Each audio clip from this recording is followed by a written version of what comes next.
My dear brothers and sisters, this chapter of the Quran teaches us how to live as a community that honors God, respects one another, and upholds justice. It opens by reminding the believers to fulfill their commitments. God is telling us that faith is not only prayer and worship.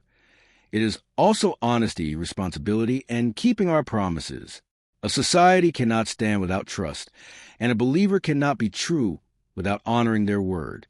The chapter then speaks about what is lawful and unlawful in food.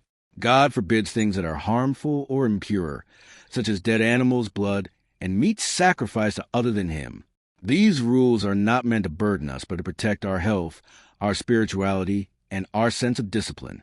At the same time, God shows mercy by allowing exceptions in cases of necessity, teaching us that His law is built on wisdom and compassion. Next, God teaches the believers how to prepare for prayer through washing the face, hands, head, and feet. This ritual cleansing is not only physical. It prepares a heart to stand before the Creator. And if water is not available, God allows a dry purification, showing again that He does not wish hardship for His servants. One of the strongest messages in this chapter is the command to uphold justice. God tells us not to let hatred or conflict push us into wrongdoing. Even when dealing with those who oppose us, we must remain fair. Justice is not optional in Islam. It is a core expression of faith and a reflection of our devotion to God. The chapter also reminds us of the history of earlier communities, especially the children of Israel.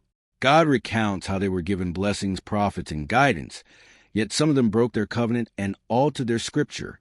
These stories are not told to blame others, but to warn us not to repeat the same mistakes. When a community abandons its principles, it loses God's support and falls into division and corruption. We also hear the story of the two sons of Adam. One brother's jealousy led him to murder the other, and God teaches us through this tragedy that taking an innocent life is like killing all humanity, while saving a life is like saving all humanity. This powerful teaching shows how sacred human life is in the sight of God. The chapter then addresses the people of the book, Jews and Christians, calling them back to truth and correcting misunderstandings about Jesus. God clarifies that Jesus was a messenger, a servant of God, not divine. He and his mother were human beings who depended on God like everyone else. This reminder is given with respect, but also with clarity, inviting them to return to the pure message of monotheism. Throughout the chapter, God warns against hypocrisy, corruption, and fallen desires instead of truth. He calls the believers to stand firm, to support one another, and to rely on Him alone. He promises that those who remain faithful uphold justice, and strive in His path will be honored and protected. In the end, the chapter reminds us that all power belongs to God, that He sees everything we do, and that every soul will return to Him. It is a call to live with integrity, humility, and awareness of our final meeting with our Creator.